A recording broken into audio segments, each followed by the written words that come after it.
One part of this book was like, man, what if we could take that podcast dynamic and bring in all the smartest people we know and then put that into a book just in a different format? And then the other side of it, so that was one little catalyst or spark.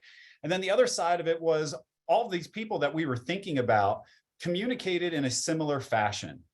And they have a lot of strategies, and we'll go over a lot of these tips and strategies on how to communicate. We're going to talk about, Lauren Bailey's, so what's in it for them, and everyone has these little nuanced tactics that they use to communicate, but there wasn't an overall strategy to describe how the other authors in human-centered communication and other guests were communicating. And so Ethan and I, got together and we said, okay, we should name this something. This should be, it should be something greater, not just an individual tactic. And that's where we came up with human-centered communication. So it was kind of like a combination of the two, just listening to Ethan's webinar and then deciding that all these people had something in common, and we think we put our finger on it. Cool. Okay. That's exactly right. We're also going to take that question from a slightly different angle as we get started here in just a moment. Thank you all for being here. Thank you to so many of you for showing up even a little bit early, which is how I like to attend things myself. Question right now in chat that I'll address before we get going. When is the audio version coming? Here's the deal. The audio version is probably not coming, but two things I've got for you. First, we'll tell you, and it's just at bombbomb.com/book bonus, but the book is built on, among other things, a key part of it was Steve's and my interview with 11 different people, 11 different experts that Steve just kind of mentioned. And that was over 20 hours of interviews and conversations. I edited that down to about 14 hours. And so if you go to bombbomb.com/book bonus and then go into the human-centered communication section, you have access to all those. And that's something that you can listen to rather than just watch, because it's just the three of us sitting around talking. So it's probably best to be playing and just listening to. And then also, if you email me, Ethan, ETHAN at bombbomb.com, I will send you links to Steve and I also in launching the book last fall. Again, this is the 1-year anniversary of the release of Human-Centered Communication, our Wall Street Journal bestseller. And we'll get started in just a minute. I will send you links to all of the podcast episodes. So Steve and I co-hosted the Customer Experience podcast and interviewed all of them again on different but related topics. And so there's plenty of audio content for you. It is not the book itself for a variety of reasons I won't bore you with. And with that, let's kick off here. 10 top tactics from human-centered communication. Note, this is not the top 10 tactics. This is 10 top tactics. Subtle, but a real difference. It's impossible to pick our 10 best because it's loaded with dozens and dozens of them. Steve, anything you want to share before we get going in earnest? Yeah, I see Andrew Dorn's on here. Yeah, what's up, Andrew? A lot of people that we know here. So yeah, I think we should just kick this off because we have a lot of content to go through. And as Ethan mentioned, it's the 10 top tactics, because we really battled. Ethan and I went through like, what should we share? Which ones for the people that would be joining the webinar that read the book? What's something that they may have missed? And so we really thought a lot about bringing these 10 individual tactics, to the table. But before we get into the 10 tactics, we're just going to set the scene here a bit for you. We're just going to really say a couple of truths. And the first one's on the screen. We must sell and serve virtually. When COVID hit, we thought that some people thought that, oh, now I need to sell and serve virtually. And they jumped into the water, but we had to do that well before COVID. We'll be doing that well into the future. The other truth is our online environments are polluted. When I checked my email when I was in college, which was a long time ago, I would check it once a week and I would get 3 emails and I would respond to all 3 of those emails. And I was excited. I was like, amazing, I got 3 emails, and I would send those responses back. Today, I still get 3 emails. The only difference is those 3 emails are obscured with another 250 at the same time that I now need to wade through and try to find the most important communication. And everyone's environment is just as polluted, or if not more polluted. Digital communication is impoverished. It's emotionally impoverished. It's visually impoverished. We've been communicating the same way since the beginning of mankind. That's face-to-face, reading expressions, hearing the tonality of someone's voice. There's so much rich communication that happens when you're not on a digital platform, when you're not typing out text-based communication messages. To make matters worse, the customer journey has evolved. You know, it's not linear. We have smart consumers these days that are doing their own research with whatever product or service that you may be selling, and you never know where they are in the customer journey when you meet that particular person. And finally, customer expectations are heightened. Every experience we have with every brand, every company, the things we get used to doing on a daily basis, every experience shapes the way that someone thinks your experience should go with you and your company and your business. I was outside with my daughter a couple months ago, and we were kicking the soccer ball around, and she goes, "Dad, what was the highest scoring soccer game of all time?" And I was like, "I have no idea, Soph."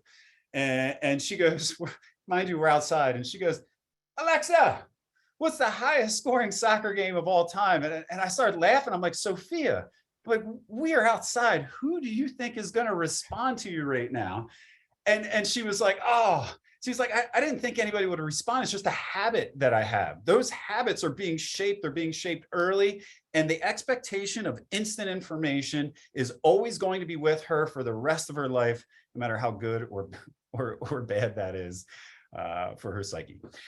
So yes, welcome to the 10 top tactics of human-centered communication. All of those reasons that we just went through, those are all the reasons we decided to put together this book. Ethan? Yeah, again, quick recap. We have to sell and serve digitally and virtually. The channels we need to connect and communicate with people are noisy and polluted. And we're going into that battle with one arm and one leg tied behind our back, which is typically faceless typed out text that is visually and emotionally impoverished relative to what human beings need and want to feel confident, to feel safe, and to take the next step with you. So when Steve and I have been presenting these ideas and information, not the 10 tactics, but about human-centered communication in general, one of the subtitles we put on those presentations is today's path to tomorrow's revenue. The things that we are doing or not doing today are laying the groundwork for our opportunities tomorrow. And I'll tell you exactly why. So I don't expect you to memorize this map, but this is a map we put together after we launched the book to make sure that some of the logic around these themes was as sound as it seemed. And it is. And so you'll hear some people like Gary Vaynerchuk. There have been actually a number of books written about the idea that we're in an attention economy. Throw it in the chat. Have you heard it's an attention economy? Attention is the currency of the economy, et cetera. And you almost certainly have. We say, no, trust is not, attention is not the currency economy. Trust is. All attention is a necessary precursor to what we really need and want, which is trust and more trust. And so if you look at this map, which is when you send an email to someone, when you put a post in a social feed, when you send a social DM, when you leave a voicemail, all of these, you're asking for someone's time and attention. And these are the various paths that people will take depending on the nature of your relationship with them and the quality of what you're putting in front of them. And ultimately, every path besides the one that leads to trust and more trust is ignore, delete.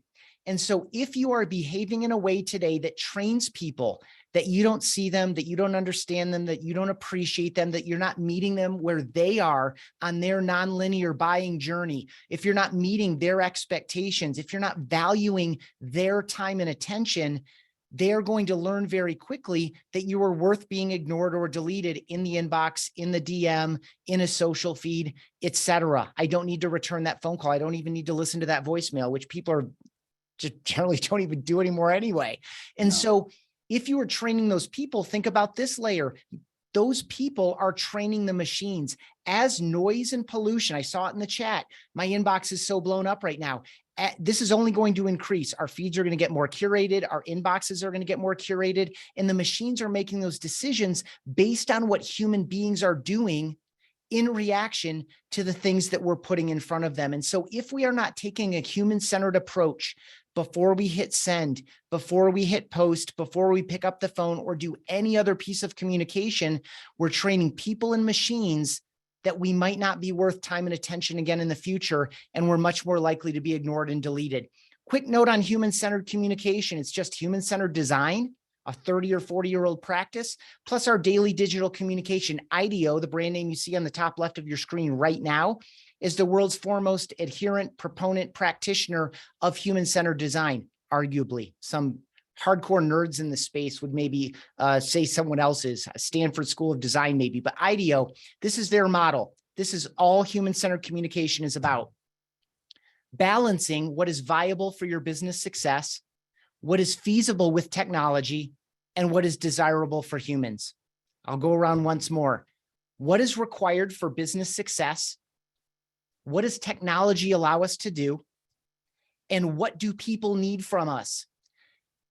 Now I'll challenge you, Steve, where do we usually start? If we're going to design a new message or a system or a process, where do most people typically start in a business context?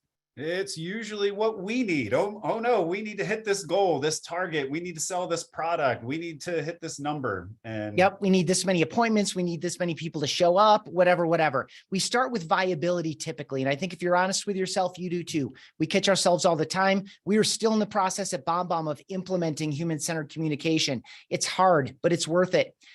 Then we usually go from viability. We usually go to what's possible with technology. And the challenge with technology is it's cheaper and more powerful than ever before. People used to say marketers ruin everything.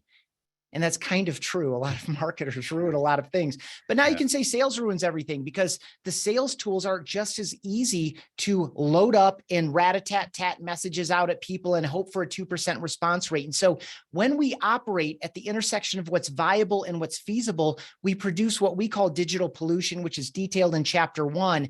All we're calling for in this movement is a shift to the center and doing what IDEO recommends, which is starting with what people need and want. That's it. We intuitively do it in our personal lives. We tend not to do it in our business lives. There are a variety of reasons for that. It's a separate presentation, but here's as simple as it looks on a day-to-day basis. So Steve and I and Ray, who is in chat, and Emmy, who is in chat and Q&A, we have gotten questions as BombBomb team members for years, like, why didn't she open my email? Why didn't he reply to this message? Why didn't they play my video? And first of all, bonus points for being curious and wanting to get better, but this is reactive. It looks backward at something that already happened, and it's about you. Why didn't I get what I want? All this human-centered approach calls for is to shift that and be more proactive, more future-oriented, to make it about the other person, putting other people's needs, wants, and interests on a level playing field or on equal footing with your own. And instead, before you type a single word, before you record 1 second of video, you ask a question like, why would she open my email? Why would he reply to this? Why would they play my video? And when we do this, we're much more likely, intuitively and ironically, to get what we want. When we give people what they want, we're more likely to get what we need and want. And that actually is the first of our 10 tips. Yes, we've got 10 tips that Steve and I hand pulled out of the book. There are many, many, many in there. This one comes from chapter 2. That chapter is human-centered communication. So on page 37, you can see this table and remind yourself. And so the tip or tactic here is write down those questions, put them next to your screen, put them on a sticky note, put them on a little digital note for yourself. And until it becomes a habit, ask yourself before you type up an email or a Slack message or a LinkedIn message, or you record a video or put up a social post, why would they? Why should they? Why might they? And in that case, you're shifting the attention to other people's needs and wants, and you're much more likely to get a better outcome. Ethan, someone just said, who are Steve and Ethan in the chat? And I noticed you're still BombBomb webinar. So oh yeah, probably can't see your on name. it. I'll take care of that right now. that you are Ethan. 2 things, and I'm going to totally mess up the flow of this presentation right now. But one thing I want to mention is the tip that Ethan just gave right there is extremely valuable. I actually have those questions written out next to me, because before you do anything, if you can answer those 3 questions and answer them well, why would they open my email? Why would he or she reply? It's going to change the way that you communicate. So write those down, put them on a sticky note, stick them right next to your computer. But one thing I want to go back to, Ethan, is the Venn diagram also that you had up. Because some people might think, as we're evaluating human-centered communication, well, if I understand the needs of people, and I do it at some point in time, throughout that process. Isn't that getting it done? And I want to just quickly share a study with you. It's what you do first shapes the things that you do immediately after. There was an interesting study where they put a list of attributes of fictitious people on a piece of paper, and they allowed people to go through and then rank each person on how favorable or how positive those attributes are. And what they did was they simply switched. They had the same 5 descriptions. So someone could be generous and kind, but then they could also be a bit overbearing. And so they would use descriptive words, but whatever word came first shaped how that person thought about the people on the paper. And so if kind came first, it shaped the next descriptions of that person and left them with a more positive feeling. Whereas if mean or angry or something appeared first. And so when you start with the needs of people, and when you start there, it will shape what you're thinking you should do about the viability of your business. Is this viable? Do we need this? It will shape how you think about technology at the same time. So I just wanted to add those few extra items in. Number 2 here is rapport ruiners. Julie Hansen talked about this a lot, and this was surprising for both Ethan and I. Not surprising in the sense that you don't want to ruin rapport, but this book took so many different directions, and that's why we found it so interesting to interview 11 other people rather than just our thoughts. And Julie goes deep into the things that you might not recognize that you're doing in a digital space to ruin rapport. When you're face to face with someone, it's easy to know whether you're ruining rapport for most people. Not for everybody, but for most people, it's easy. If the other person's looking away and they're not engaged and you're in close proximity, it's not panning out for you. However, on a Zoom call or in an asynchronous communication method, like sending someone a video, it's much harder to know whether you're ruining rapport because asynchronously, you can't see the other person as they consume the content. On a synchronous call like Zoom, where if you're doing a sales pitch over Zoom or you're doing a presentation over Zoom, even still, people react differently when they're not face-to-face with someone. They could be jotting down notes with a pen and highly engaged. It's just hard for you to gauge that. And so Julie goes into some rapport ruiners here, failing to involve other people. That would be applicable whether it's a live presentation or over a digital medium, but talking over people, that becomes really difficult in Zoom. Ethan and I, we're in a lot of meetings together, and it's just, sometimes it's hard to know when to talk, when to provide that space, which is the next one, not providing space and pauses to allow people to interject something, not actively listening.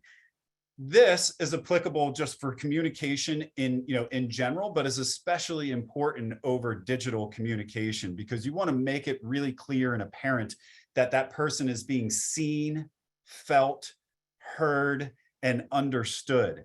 And so it's crucial that you show that you're actively listening. We're going to give you a couple tips later on. And one amazing way that Shep Hyken breaks this down, I think that's tip number 9 here when we get to it, to prove that he was actively listening throughout a presentation that I think you guys are really going to love. The one takeaway tip here, of course, these are all rapport ruiners. You can look through this list and say, yeah, these all make sense. But the takeaway here for number 2 is it's hard to know when you're not doing these or you are doing these in a digital environment. So your only option is to watch back your videos. If you're sending asynchronous videos, if you're just starting, you don't have to watch them back immediately, but when you want to up your game, watch the video back. On Zoom calls, if you are doing Zoom presentations of any sort, 100% record those calls and watch them back. It will be difficult, but you'll see right off the bat that maybe you weren't pausing and allowing the other person to speak. Maybe you weren't listening because you were worried about just getting your pitch, out the door. There's a lot of things that will pop up. And so watch your videos back. That's the tip here. And if you really want to go all out, there's services out there like chorus.ai that will record all of your async or your synchronous pitches for you and then provide you insight on them as well. Yeah.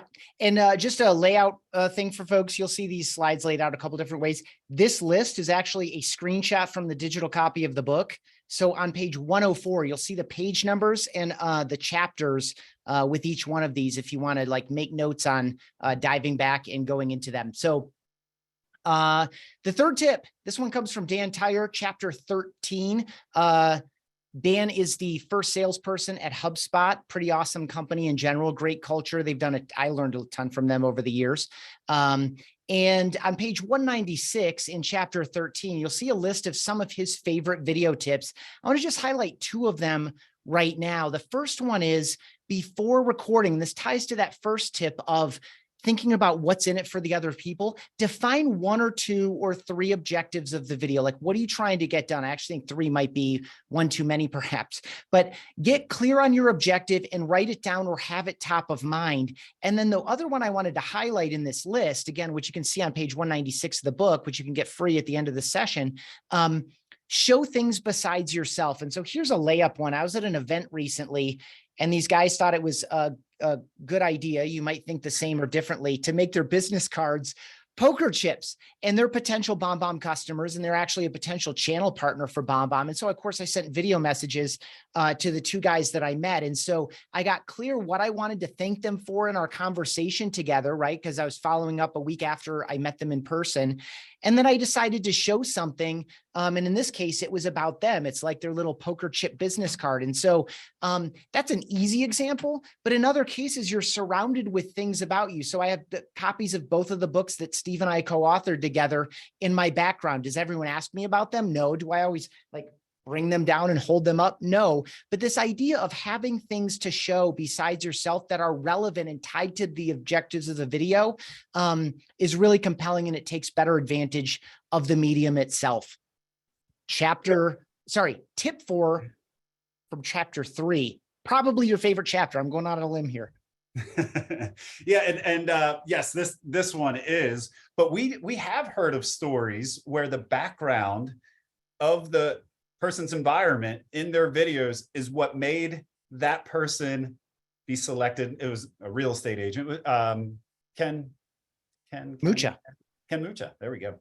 Yeah, Ken Mucha, great story. His pictures, his daughter has pictures that she drew in the background. Oh, that one's in Rehumanize. I feel like getting the book down and getting the page number. Oh yeah, feel free. So yeah, his daughter had a bunch of drawings in the background of his office there, and someone sent him an email and said, that is the reason why I chose you. You seem like a family man, and the drawings and the pictures in the background really just had a sense of warmth. So yeah, your environment really does make a big difference. But Ethan is correct. This is one of my favorite chapters in the book by Jocko van der Kooi. And Jocko introduced, did you find it, Ethan? Not yet. Okay, I'll keep going then. And after this, we'll give you the page. So Jocko introduced something to us years and years ago called the bow tie funnel. And everyone knows of the traditional sales funnel, you know, where leads come in the top and they funnel down into the bottom directly into the transaction, and then you get the money, and that's fantastic. And what Jocko coined or phrased here, invented, is the bow tie sales funnel, where it's that sales funnel kind of tilted on the side, and then it expands out the other way, which probably for the most of the people joining us on the webinar today, and I know we have a lot of LOs on the webinar, we have a lot of real estate agents, we have a lot of SaaS sales people on the webinar as well. This funnel is perfect for you because it's the awareness, the education, the selection, the purchase or the commitment that you see in the middle. But when you are in a position of a trusted advisor and your business relies on repeat and referral business, the most important part, or equally as important, I should say, of that funnel is the right side. Because after they commit, then if you are a loan officer, rather than onboarding onto a SaaS product, it is the loan process.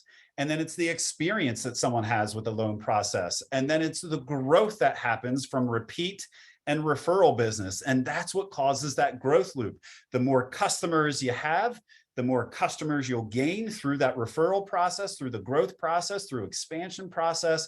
And really, a lot of that business comes from the right side of the funnel. It's not just about the left side and the acquisition. And that's what Jocko breaks down here. And if you think about your business in this way, rather than where's my next new lead coming from, your new leads are already in the database that you possess. And he goes deep into it, into the book. We don't have time to get into it in a webinar. This could be an entire 1 hour section or 2 hour section. But you'll hear that in the podcast recordings and the digital version of the book that everyone's going to get later. But this has been a game changer for how we think about our business. Yeah. And so if you had to summarize it in one line, Steve, as a tip, what would you advise people to do with the bow tie funnel? I would say make sure that the right side of the funnel has just enough care, attention, and love as the left side. How many things are you doing for your past customers and your current customers to grow that business, rather than that we're lead drunk these days? Where's that next new lead, next new lead, next new lead? Nurture what you have. Love it. Well done. Okay. Number 5, by the way, side note, Steve Pacinelli's previous office and Ken Mucha's office, this idea of having things in your background that can help tell your story and help people relate to you. It's on page 156 of our previous book, Rehumanize Your Business. So with that, chapter 8 with Lauren Bailey. Lauren is awesome. I can't get into how much I appreciate and BombBomb's commitment to an organization she started called Girls Club in reaction to the Old Boys Club and the Old Boys Network. She's an awesome woman and a great sales professional. And on page 128 of Human-Centered Communication, which again is chapter 8, we were asking her about some of her video success stories and some of her best tips. And so what I want to highlight here is just this idea of make your text light, but make it support some of the key things in the video. You do not want your text and your video to be redundant. You want them to be complementary. But what she's saying specifically here, you'll see like the italicized text in the middle here, is a little video script that she'll use kind of in a little bit of a prospecting motion. Can you tell me, would you prefer X or Y? And then she suggests in the body of the message, reinforce the question, type it out. Would you prefer X or Y? And so this idea of picking a couple things in the video to reinforce in the text so that they work together. Again, not redundant. There's no reason to read a 4-paragraph email and watch the 2-minute video that restates the 4-paragraph email. Instead, choose a couple spots and reinforce them. So something I always advise, and I know Steve does too, is when you're sending an email that's primarily a video email or a LinkedIn message that's primarily a video message, include a line of text to greet the person, make them feel seen, and to compel them to play the video, give a promise of what's inside. And then under the video, add one more line of text to reinforce the key takeaway, the most salient point, or to reinforce the call to action. And you'll hear Lauren talk about that. She has a couple of really awesome success stories there in chapter 8. The 6th tip comes also from Dan Tyer's chapter, but it doesn't come from Dan Tyer.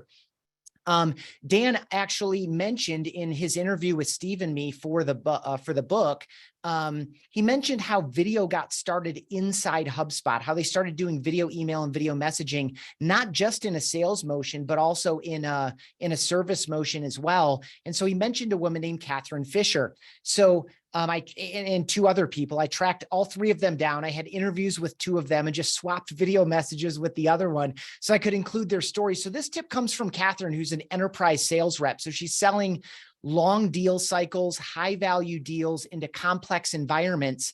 And her tip here is that in videos and really in everything, human-centered communication, we're talking a lot about video email, video messages, and video calls like Zoom, Google Meet, Microsoft Teams, whatever you're using. But really this transcends that. And so does this tip. When you're talking to someone else, when you're presenting, when you're sending a video, when you're leaving a voicemail, Catherine's habit is one that we wanted to endorse here as tip number 6, which is mention or refer to the other person at least twice as often as referring to or mentioning yourself. There should be a lot more you than there is me, I, us type stuff. And I know I've been guilty of this in my career. You're so excited about something that you're doing and some value that you have to offer, something that's coming up, something that's tied to the viability of your business success and business outcomes, that you just start talking about it. You start talking about me and I and us. Flip it, mention you, and mention the other person at least twice as often as you mention yourself. Of course, this is something you can consciously audit, and eventually it will become a habit. Number 7, Steve, this was a controversial topic. Yeah. And Ethan, just one more item on that too, because it's not just in your video messages, but if you look through your website, your web page, or if you look through any like downloadable guides or documents that you have, count the yous versus the me's or the I's or the we's. And it's always something we do that at BombBomb. When we create something, we'll go through and we'll just count it. And so often it is way off kilter. And you're like, how could I write that more, more effectively? And so you can use that across all of your marketing, not just for your video communication. Good call. Yes, Ethan. This virtual backgrounds. So just a fun peek behind the scenes of this process. So again, Steve and I had this thesis about the state of the world, about the state of video messaging. How can we equip people to do it better? How can we rope some of our favorite expert friends in on this? And so we created a template of questions that we would ask most people. And then if they had YouTube channels, we watched them. If they had books, we read them. If they had podcasts, we listened to them. We did deep research on these people and then kind of customized the templated list of questions and interviews to each person. But one thing we ended up asking pretty much everyone about was virtual backgrounds. And I'll just say that Mario Martinez and probably Viveka von Rosen in chapters 9 and 10 were the exception. But Steve, what was the typical norm that we heard when we asked people about virtual backgrounds? Should you use them? If so, when and how? Heck no. And that was our belief. Honestly, that was my belief to my core, because if you have the opportunity, and Ethan already described this, your surroundings, if you have the opportunity to show people who you are, give them a glimpse into your life. If people can see, and you probably can on these tiny little windows here, but my daughter did a self-portrait, which I have up back here. Pretty sick. Books. I have some sayings that people may or may not resonate with. But there's some sayings up there. There's just a lot for people to latch on to. And why would you want to hide that with a virtual background of some graphic or something? And so I was dead in that camp. Ethan, I know you were in that camp too. It's like, you have a valuable asset behind you, use it. But then, it's always good to hear an opposing point of view, because Mario came on and said that we are 100% wrong, basically. And what was his reason, Ethan? And I love it. He was very adamant about it. Again, if you go to bombbomb.com/book bonus, and we'll remind you of those links later on too, you can watch the interview with Mario. He was as bold as these words feel on the page, which is for all those influencers that say that virtual backgrounds are inauthentic or that you shouldn't use them. You can mark my words, they are 100% wrong. And he gave us a few stories, and we mentioned a couple of them in the book. All you need to do is make sure that the background is about your objective for the video, your objective for the call. If you can, make it about the other person. One of the things that Mario and Viveka, they're both with a company called Vengresso. One of the things that they do is their graphics team made these virtual backgrounds where they have like a Vengresso logo and like a picture frame and a fake office behind them. And then they put the customers or the prospects logo in the other picture frame behind them. Steve, I know there's a favorite story that he told us. I'll let you tell that one. Yeah, there was someone that sells to truck drivers, and he put a video background in, and it was in one of the trucks. And so like literally the person's delivering an asynchronous video message, so a recorded video message like a BombBomb, but it has a virtual background of someone driving a truck, and like that got the recipient's attention. It was like, okay, like, let me see what you have to say. Like, it stood out. It was about them. It's putting the needs, wants, and interests. That's the whole premise of human-centered communication, the interests of someone at the same level or level playing field as your own. So yeah, he went through a bunch of different examples of how you can be really specific and cautious or not cautious necessarily, but deliberate, I should say. And I see a comment here from John where he's like, yeah, high-end camera with good lighting on a green screen, you can get even more intimate. Yeah, it depends on what you put on that green screen. So I agree with that. And if you put something that relates to the recipient on the green screen, if you're in real estate, if you put neighborhood report on the green screen behind you and you're talking about their neighborhood, if you're in mortgage and you're talking about rates, if you're selling a SaaS product and you're showing that person their their website and showing them how you can help them improve the results on our website, those are all amazing examples of times to use great virtual backgrounds or screen recordings. Totally. And I agree with John, Scott, and Monique in chat. John disagrees in general. You'll notice neither Steve nor I has a virtual background. This isn't a step that I've taken. I just choose not to. And I do look for, as I mentioned earlier, like little props that I can use and things that are relevant to the other person. I would just say that there's no hard and fast rule, and Mario opened us up. If you can be relevant, and again, that's what I like so much about Scott's and Monique's stories in here in chat, is that if it's relevant and it's interesting and it's worth talking about, it's just as good as having something to share in common in the background behind you. But you have a lot more options when it's virtual. So that's number 7. It's not as easy as you think to just write it off or to commit to it. Don't do it for your own entertainment. Do it for the benefit of other people. There it is. That's the summary right there. Yeah. Don't do it for your own. Okay. Tip 8 comes from chapter 7. Adam Contos. And I don't know if everyone knows Adam Contos on this call. He's actually, when we interviewed him for this book, he was the CEO of Remax. He is now the ex-CEO of Remax. But when he was the CEO, Adam took the role almost of an influencer. He was a visible CEO. He was on every social media platform. He wrote blog posts.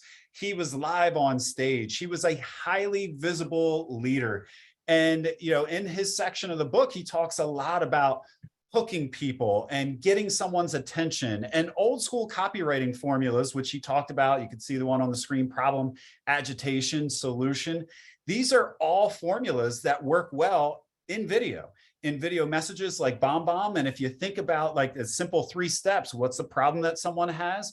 What's the agitation? And agitation, you can think of that as basically just the emotion. What emotions are they feeling? And then what's the solution? And you can use these simple frameworks that we diagram in this chapter and in other chapters. And I'll give you a couple right here that work really great in video, just as bonus frameworks as well.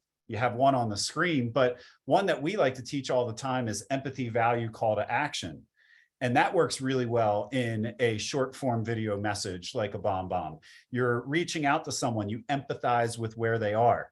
Then you provide some sort of value. You provide insight value or tangible value or social or personal value to them in your message. And then you give your call to action. We've taught so many different frameworks. I love, Ethan knows this, and Ethan loves them too. I love frameworks. I love a simple step-by-step solution in how to engage or get someone's attention more effectively.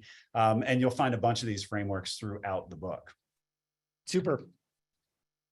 Number 9, our main man, Shep Hyken. Shep is a guy that we met because he was a BombBomb customer. And it turns out, I didn't know this at the time until we got to know him a little bit and had him on the Customer Experience podcast. He's been speaking and teaching on customer service and customer experience for basically 4 decades.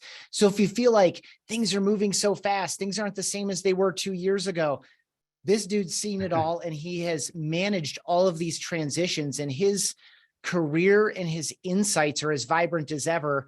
And with that, Steve, I know this is one of your favorite tactics in the book. It is. Yeah. And I could say that over and over about a bunch of these, but yeah. By the way, this one, again, the chapters and the page numbers are shown. This is in chapter 11 of the book on page 163. Here it is. So Shep, the godfather of customer experience, told us about a strategy. And this was in the interview that Ethan and I gave. And this strategy that he uses, danger, opportunity, strengths, and future. I forget the name. He dropped the name of the person that he got this from. This isn't Shep's original strategy. Yeah, and it is in the book. It's Dan Sullivan, and Yes. he is he's like a sales coach or a CEO coach type person. Yeah, and so what's interesting about this is he took Dan's strategy of these are the questions, these are the things that you need to get at during this conversation, and he took it to the next level with his follow-up steps. So let me describe or explain what I'm talking about.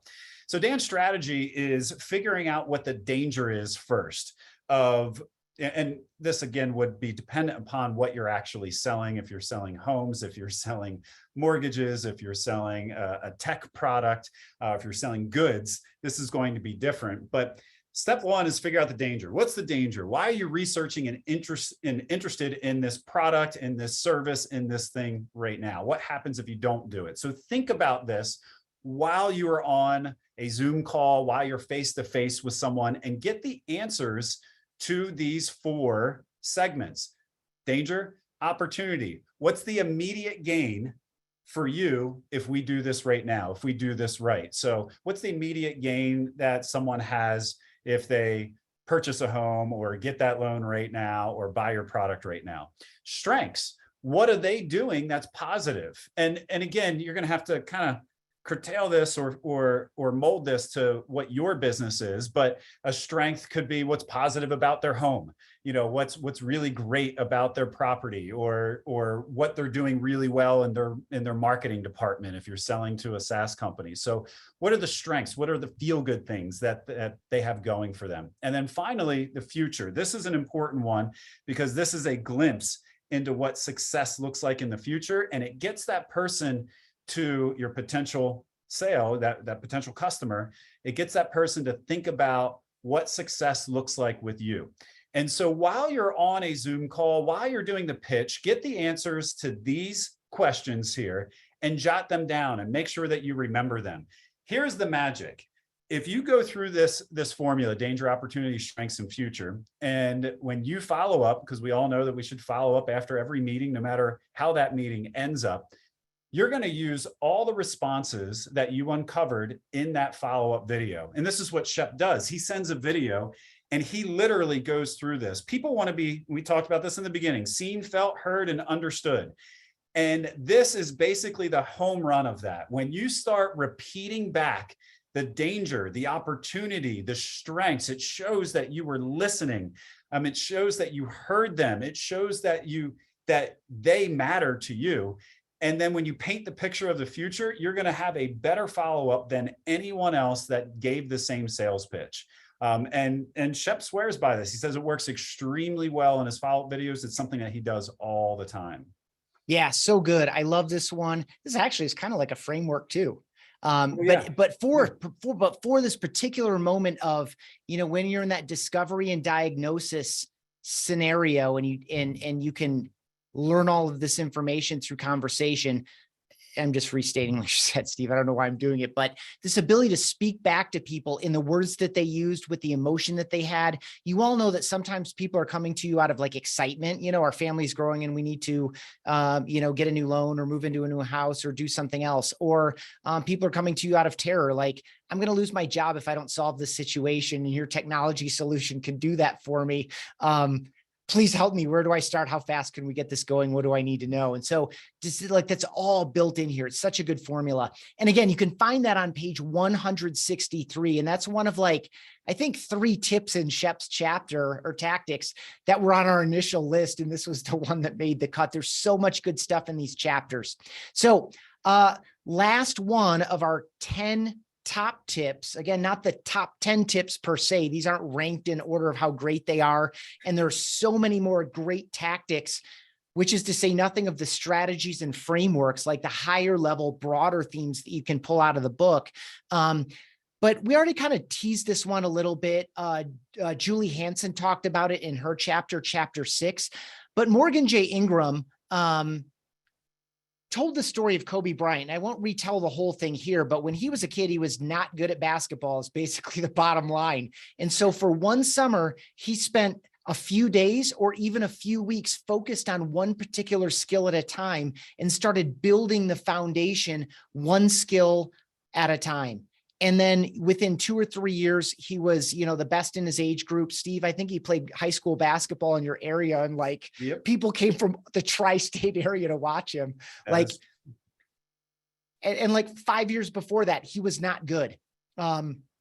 In any case, Morgan offered that to reinforce a point that is made a couple of times in the book, and Steve already made here with one of the earlier tactics is, after you've sent out a handful of videos, this isn't like scrutinize every single video down to the second over and over and over again, or else you'll paralyze yourself and you won't send any of them, because I think this line made it into Rehumanize, and it was your line, Steve, is that your imperfection is your perfection. The goal here isn't to iron out all of your imperfections. We're imperfect all of the time as human beings. And that's what makes our interactions so rich and wonderful and nuanced. And so the goal here isn't to watch every video and look for every imperfection and feel terrible about them.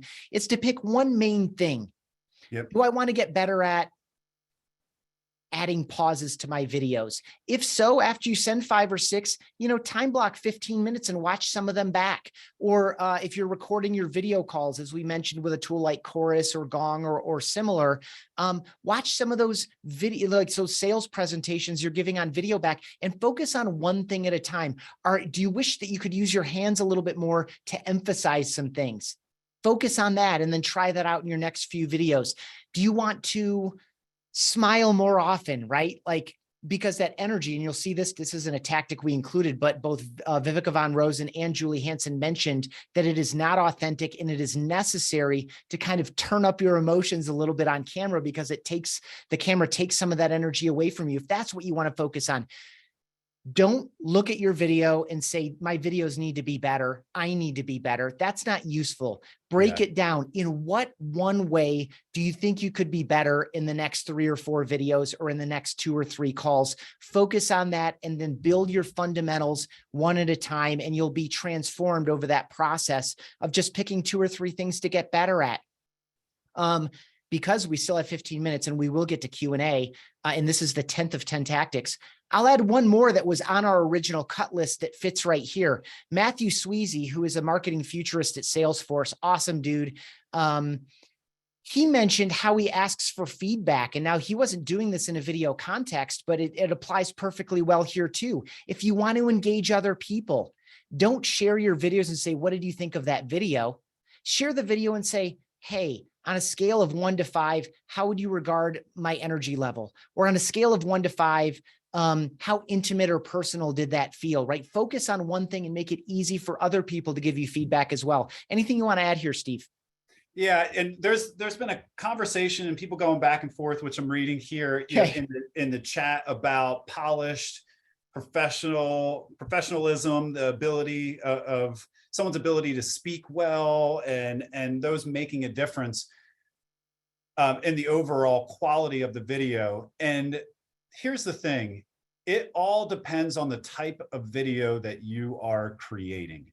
If I'm creating a video for the homepage of BombBomb, and this video is going to be front and center, and this is going to be a highly polished video, then yes, I'm going to want high-end cameras. I'm going to want a script where I make 0 flubs, in the delivery of that message. It needs to be clean. It needs to be on point. The lighting needs to be amazing, because that's the style of video that location demands and deserves.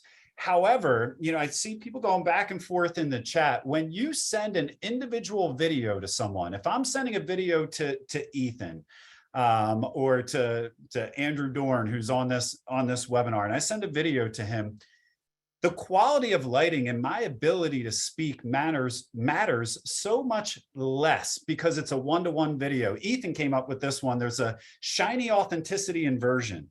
And the shinier that something is, the less authentic it feels. And if I'm sending a one-to-one video, the shinier it is, the more it's going to seem like marketing crap. And that's people have a radar for marketing.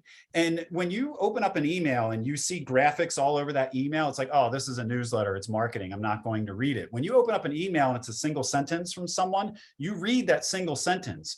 It is distilled down to something that's raw and organic, and that chances are that came from an individual person. It's kind of similar with video. And so depending on your goal for the video, depending on if you're trying to build trust or rapport, you don't have to have perfect delivery. My favorite video of all time is of my wife sending a video to a potential, she's never met this person, a potential new lead. She used to sell skincare, and she wasn't sending videos, and I made her send a video. I'm like, you're married to the CMO of BombBomb, you got to send a video. So she tried it, and she's holding all of her skincare products in her hand, and she's recording a video message for someone that lives locally here in PA. And she dropped the products in the video, and she looks over, and I'm watching her record this, and I was like, you keep going, you keep going. And she kept recording, and she pops back into the frame, and she's got all the products in her hand, and her face was bright red. She's like, oh my God, I'm so klutzy. She got a call back 15 minutes later from this person that she's never met before. And that person was like, oh my God, that video was amazing. She's like, I'm so klutzy too. They talked about how klutzy they were for 15 minutes straight. And then the person bought all the products. It's because it was imperfect. It's because Gretchen showed who she truly was. And she's not the most she's very coordinated, but sometimes she's not coordinated.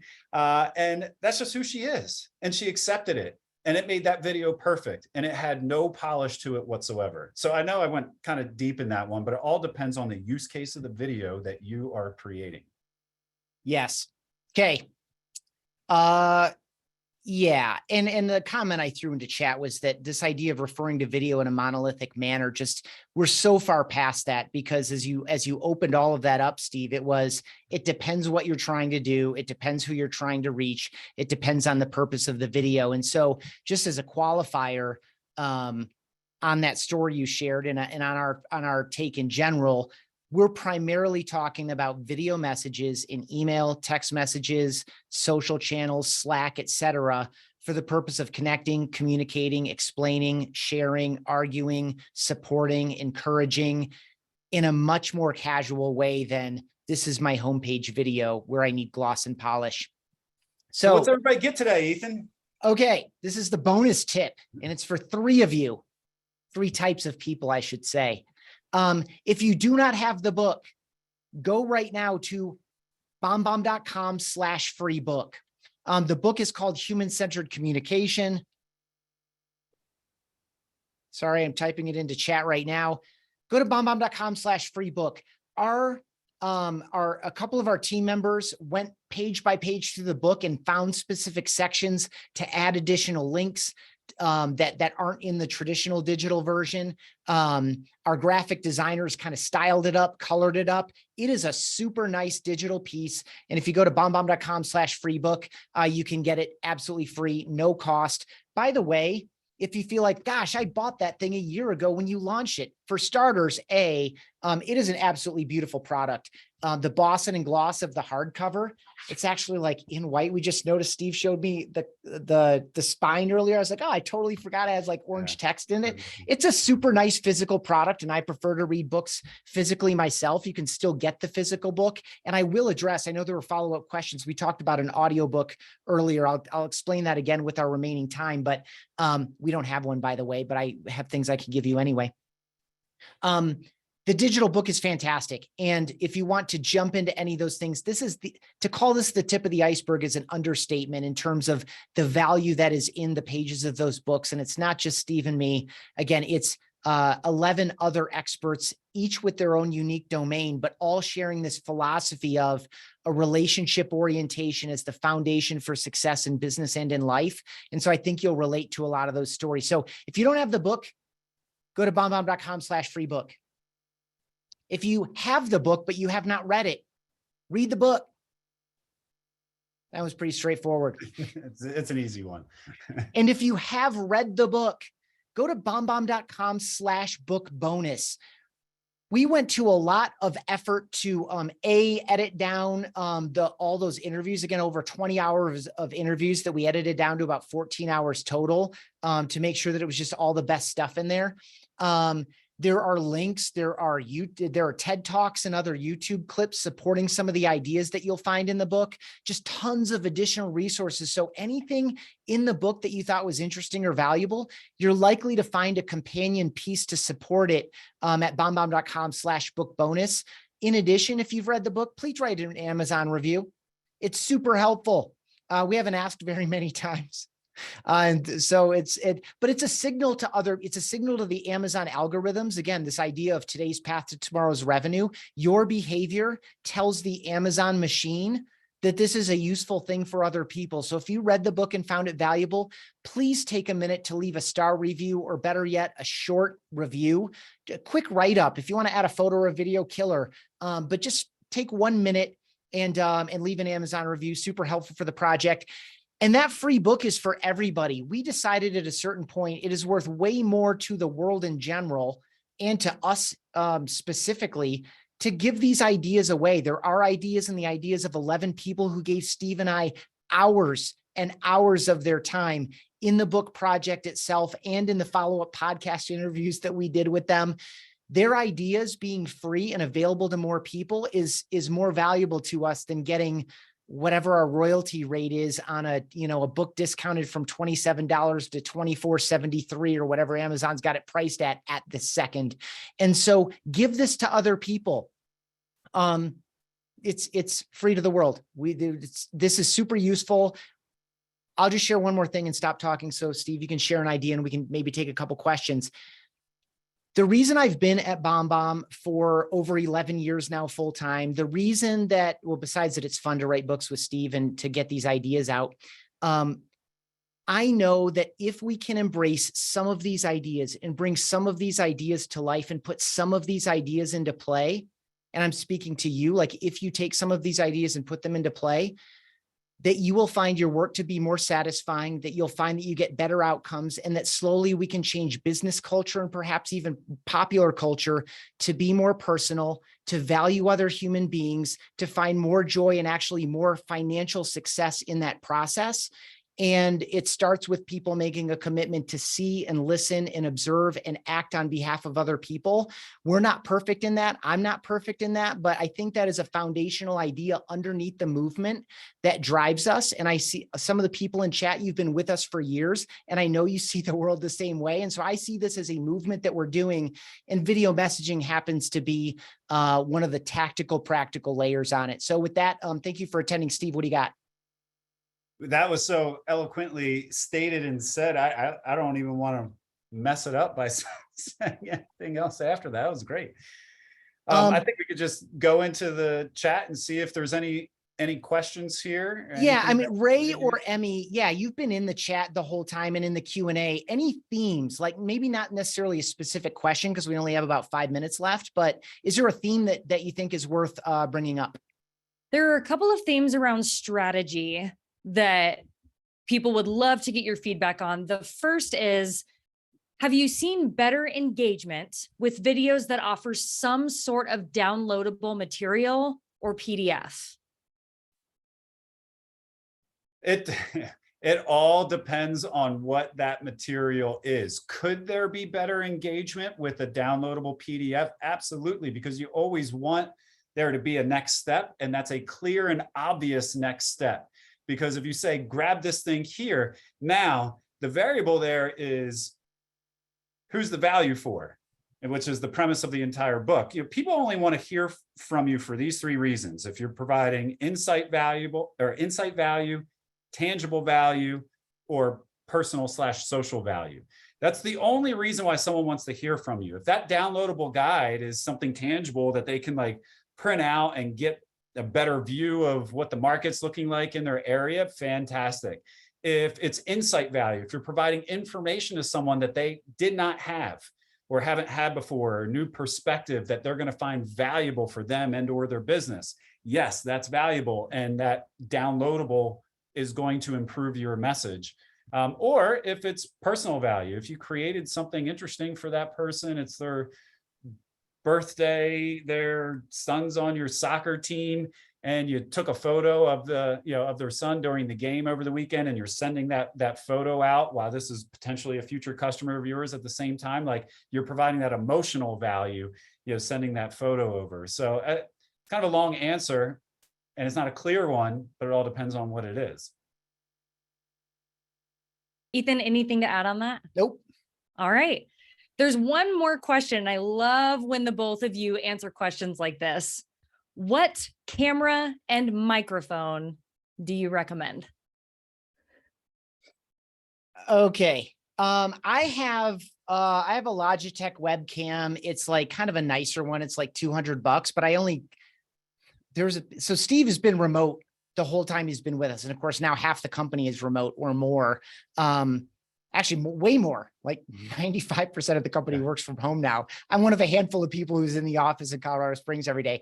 But as we were trying to figure out the right way to equip the offices so that Steve and Rebecca Sfoma and some of our earlier remote employees could have a legit high quality experience with the rest of the team when we were all in office, this was just one of the things that Steve tried out. They ended up finding a better solution. So I took this home with me from a visit to Steve's house in Pennsylvania one time. So at home, my setup is just the Logitech C920, which is frankly, the same one we've been recommending for years. But I'll tell you what, there's a whole new class of webcams that are, in that $150 to $200 range that are interesting. I don't feel like they're better enough than what I have to go pursue any of them. But if you're just getting started, if you want to like break out from your, the one built into your laptop, that might be a direction to go. Steve, what do you got? Yeah, so I'm glad that you said that. That just sparked something.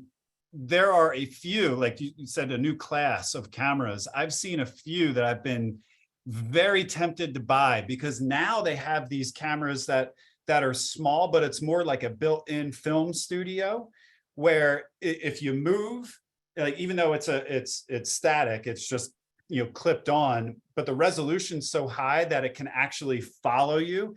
It can blur out the backgrounds. You know how you do the portrait mode on your iPhone and it blurs out the background? Like the technology that they have to do these types of things now, like you can get what would have taken really a $5,000 setup or a $4,000 setup with a high-end digital camera.